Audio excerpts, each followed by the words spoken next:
Oh no.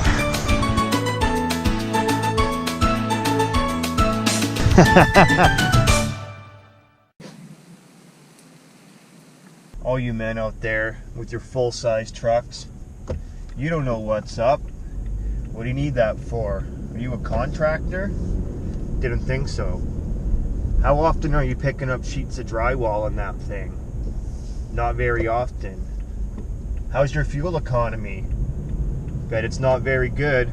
The only reason you have that truck is because you have a certain amount of douchiness that you have to meet. You have a douche quota, and you need the perfect size truck to match your camouflage hat. You gotta have the lift, and you gotta have those big bulky mud tires on it, even though the truck has never seen an ounce of mud. Tell me I'm wrong. So Ford, what does Ford stand for? What are the letters that make up Ford in that little blue oval? F-O-R-D. 4D. 4. Do you know why people like Fords? I'll tell you why. They're cheap. That's why you see all the big companies driving them, because they can buy them in bulk because they're cheap garbage.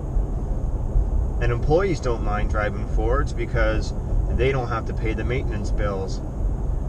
The big money bag companies do. Just keeping it real here, stating the facts. In Chevrolet, let's talk about the bow tie brand for a second. First off, most of you drivers that have Chevrolets, I can guarantee you don't even own a bow tie. You can't tie one. You probably see other people wearing bow ties, and then you hated on them for having one because you said that's a hipster thing to do because you're a Chevy guy and you stick to tradition. You're probably getting so mad right now you're reaching for your phone, you're steaming, you're trying to grab that phone so you can reply to this video, but the problem is it's clipped to your belt in a little phone holster that clips onto your belt, because that's what a Chevrolet guy would do because he's traditional. You bought a Chevrolet because your dad had a Chevrolet and your grandpa put the windows in the Chevrolets at the GM factory. That's why you have one. But fuck that guy wearing a bow tie. And RAM, what do you think RAM stands for? R-A-M. Real asshole machine. It's not uncommon to see Rams parked on the curbs in parking lots. Usually the guy's got a Monster Energy sticker on the back, or some real douchey stickers like "Dodge the father, ram the daughter," or "If you can't dodge it, ram it." Give me a break. We all know that there's a lot of homonyms for ram. You're not clever. You know what? You real assholes only bought Rams because you heard Sam Elliott in the commercials. Goods, glory, Ram. And you thought, hey, Sam Elliott's an asshole. So am I. You know what? You all say the same things. I buy North American vehicles because I'm protecting North American jobs. Buy domestic. Buy an import, get an import job. And on it goes. Well, guess what? The majority of your vehicles are not made in USA or Canada. They're not. So you're not really making that much of a difference, and don't even think twice about it. As soon as the opportunity comes up that all vehicles can be made in the cheapest location they can, they will. Because it's not about keeping jobs here. The companies don't care about that. The companies care about money. And that's it. And if you want to shell out your money on your North American made garbage, that is fine.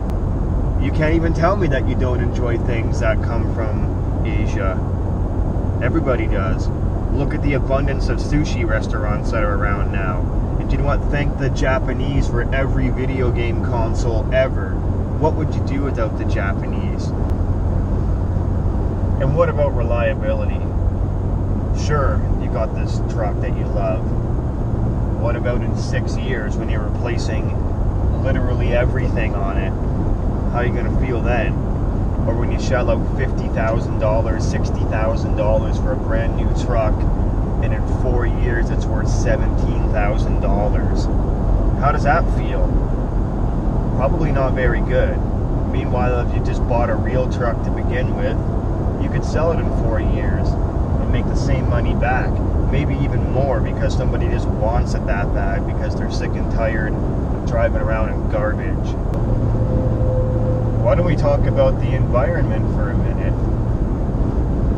Everybody's ripping around at high speed with these V8s, big exhaust, even worse, maybe stacks sticking out of the bed so you can spill your filth directly into the atmosphere and not have it come out from under your vehicle. Let's just shoot it straight up there. What about the hole in the ozone layer? What about climate change? Oh wait, you don't drive a real truck, so you don't care about the environment. You probably don't even think climate change is real. Summarize. Get concerned about climate change. Thank the Japanese for all they've done. Learn how to tie a bow tie. And most importantly, get a real truck. FoxPeaTwo out.